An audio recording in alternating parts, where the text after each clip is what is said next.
वहां की police good morning करती है। यहाँ की पुलिस गुड मॉर्निंग करने लगे ना तो टोपिया पहन के चक्कर है, चचा टोपिया तो बड़ा मस्त हो लो, दरोगा लोग की कौन ची, बड़ा बाबू की छोटा बाबू, खिलवाड़ बना देंगे सब। हमारे यहाँ पुलिस देखते रहे, इधर आ गाड़ी साइड लगा यहाँ पे। तो हम अगर अफ्रीका में एयरटेल चलता है तो अफ्रीका में जियो भी चलना चाहिए। अब भारत सरकार जियो को रोक लगा दे कि नहीं तुम अफ्रीका में नहीं जाए। एयरटेल इंडिया से ज्यादा पैसा कमाता है कहाँ से? अफ्रीका से। ये जो बंबई और मद्रास है ना, इसको कलकत्ता के अधीन कर देते हैं, ताकि बंबई और मद्रास का हिसाब कौन लेगा? कलकत्ता। और कलकत्ता का हिसाब कौन लेगा? राजा, बंगाल का गवर्नर। तो बताइए, बंबई और मद्रास को कलकत्ता के अधीन कर दिया गया रेगुलेटिंग एक्ट के द्वारा। सीधे बन के आता था उसको चार्टर कहा जाता था। क्या कहा जाता? चार्टर। जो डायरेक्ट बन के आ जाता था उसे चार्टर्ड कहा जाता। और जो यहां बन के आता था उसे भारत शासन अधिनियम कहते। उसे क्या कहा जाता? अधिनियम, भारत शासन अधिनियम। और जो उधर बन के आता था उसे chartered act, charter act, charter act.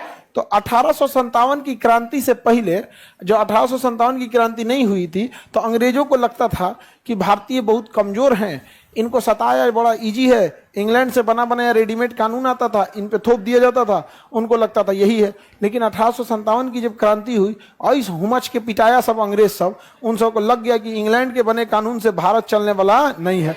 वहां की पुलिस गुड मॉर्निंग करती है। यहाँ की पुलिस गुड मॉर्निंग करने लगे ना तो टोपिया पहन के चक्कर है, चचा टोपिया तो बड़ा मस्त हो लो, दरोगा लोग की कौन ची, बड़ा बाबू की छोटा बाबू, खिलवाड़ बना देंगे सब।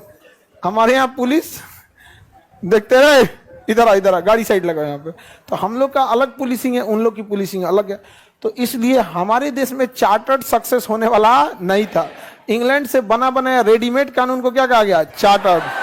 और जो अंग्रेज सब पिटाया सब भारत में, और भारत में पिटाइले के बाद जब 1857 की क्रांति के बाद जो कानून आया वो क्या हुआ?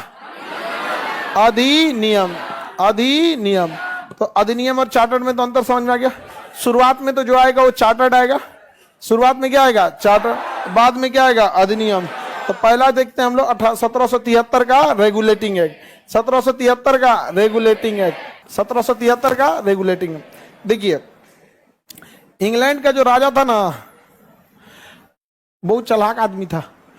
जैसे कोई कंपनी बनाया, ठीक है, सपोज कीजिए कि जैसे जगमोहन किसी राज्य का मुख्यमंत्री हो गया, इसके पास पावर है, सब कुछ है।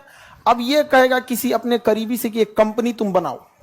कंपनी बनाया, उस कंपनी की ये इसने क्या किया? हिस्सेदारी ले लिया। इस कंपनी के 50% हिस्सेदारी जगमोहन। अभी बताइए, जिस राज्य का एक मुख्यमंत्री है, उस राज्य में जितना पुल बनेगा ये उसी कंपनी को देगा, सड़क बनेगा उसी कंपनी को देगा, कंपनी की सुरक्षा भी करेगा। कंपनी को जो प्रॉफिट होगा कंपनी रखेगी, आधा किसको देगी? हाँ, जगमोहन को। आधा दे देगी जगमोहन को, कोई दिक्कत? तो कंपनी का प्रॉफिट हुआ, आधा किसको दे दिया? जगमोहन को दे दिया, कोई दिक्कत? जगमोहन। अब यही हो रहा था ब्रिटिश ईस्ट इंडिया कंपनी के साथ। ब्रिटिश ईस्ट इंडिया कंपनी ऐसी कंपनी थी जिसमें राजा का इनडायरेक्टली पैसा लगा था, इसलिए वो चाहती थी कि ब्रिटिश ईस्ट इंडिया कंपनी ज्यादा से ज्यादा भारतीय क्षेत्र पर कब्जा करे, इसलिए उसे सैनिक मदद भी देती थी। जबकि ब्रिटेन की अन्य कंपनियां राजा पर आरोप लगाती थी कि यह राजा केवल ब्रिटिश ईस्ट इंडिया कंपनी को भेजा है, हम कंपनी क्यों नहीं जाएंगे। जैसे अगर अफ्रीका में एयरटेल चलता है तो अफ्रीका में जियो भी चलना चाहिए। अब भारत सरकार जियो को रोक लगा दे कि नहीं तुम अफ्रीका में नहीं जाए। एयरटेल इंडिया से ज्यादा पैसा कमाता है कहां से? अफ्रीका से। समझा गया कि नहीं? यहां तो जियो सबका बैंड बजा दिया अफ्रीका से। तो क्या भारत सरकार उसे रोक लगाएगी? नहीं लगाएगी। लेकिन अगर रोक लगाएगी तो भेदभाव हो जाएगा। तो ईस्ट इंडिया कंपनी जो आई थी इंग्लैंड की, तो राजा चाहता था ईस्ट इंडिया कंपनी ही क्या रहे, यहां रहे, क्योंकि उससे उसको प्रॉफिट ज्यादा था, राजा को प्रॉफिट ज्यादा था। लेकिन बाकी का कंपनी लगे सब दबाव बनाने कि नहीं हमें भी परमिशन दिया जाए। तो राजा ने कहा कि देखिए, ईस्ट इंडिया कंपनी का कई काम है, वो ईसाई धर्म का प्रचार भी कर रही है, तो उसने धर्म का कार्ड खेल दिया। और धार्मिक कार्ड ऐसा होता है ना कि अगर धर्म आगे आ गया ना तो बस काम बचा दिया आपका, लोग आपसे सवाल उठाना छोड़ देते हैं। तो कई सारे काम दिए गए ईस्ट इंडिया कंपनी को। ब्रिटिश ईस्ट इंडिया कंपनी जो थी वो इधर मद्रास को कब्जा कर ली, बंबई को कब्जा कर ली, उस समय गुजरात ये सब एक ही में, और बंगाल को कब्जा कर ली। तो ईस्ट इंडिया कंपनी का यहाँ भी व्यापार था, मद्रास में भी व्यापार था। कहाँ था? मद्रास में भी था, और इधर बंबई में भी व्यापार था। बंबई में भी क्या था? व्यापार था। व्यापार करते थे लोग, वहां से सामान बना के लाते थे, यहाँ ज्यादा रेट में क्या करते थे, बेच देते थे यहाँ पर। लेकिन धीरे धीरे इन लोगों को समझ में आया कि यहाँ पर व्यापार करने से ज्यादा फायदा है इनमें लड़वा के क्षेत्र कब्जा कर लेने के लिए। देखा सब कि यहाँ भारत का कोई राजा ही नहीं है, यहाँ हर 2 गांव पे एगो राजा बदल जाता है। दरभंगा का राजा अलग, भागलपुर का राजा अलग, अकेले राजस्थान में 5 गो राजा। भारत कहाँ गया? अशोक जैसा बड़ा साम्राज्य संभालने वाला कोई राजा ही नहीं था। तो अंग्रेजों को यहाँ विस्तार करने का मौका मिल गया। अब अंग्रेज क्या करते थे, ईस्ट इंडिया कंपनी बहुत पैसा लूटने लगती थी। राजा मद्रास से भी हिसाब लेता था, बंबई से भी लेता था और बंगाल से भी लेता था। इस वजह से राजा को बहुत ज्यादा घपलाबाजी होती थी। तो राजा ने देखा कि कहाँ कंट्रोल करना ईजी है, तो उसने क्या किया, कहा कि देखो भैया, ये जो बंबई और मद्रास है ना, इसको कलकत्ता के अधीन कर देते हैं, ताकि बंबई और मद्रास का हिसाब कौन लेगा? कलकत्ता। और कलकत्ता का हिसाब कौन लेगा? राजा, बंगाल का गवर्नर। तो बताइए, बंबई और मद्रास को कलकत्ता के अधीन कर दिया गया रेगुलेटिंग एक्ट के द्वारा। यहाँ पे एक सर्वोच्च न्यायालय की स्थापना किया गया, जो इन छोटे मोटे विवादों को क्या कर सकती थी? सुलझा सकती थी। तो सर्वोच्च न्यायालय की व्यवस्था 1773 के रेगुलेटिंग, यह किसके लिए बना था? भारत के लिए बनाया था या कंपनी के लिए बना?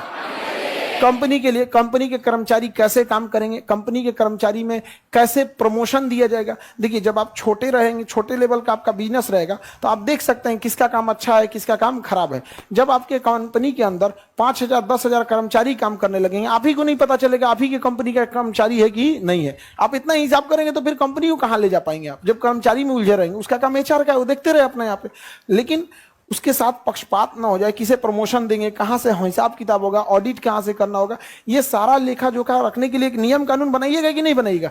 आपको पता नहीं है कि आपका कंपनी का एम्प्लॉय कौन है और उसी में कोई मनबड़ मैनेजर आ गया लगातार टॉर्चर करने उन लोग को, तो गलत बात हो जाएगा ना।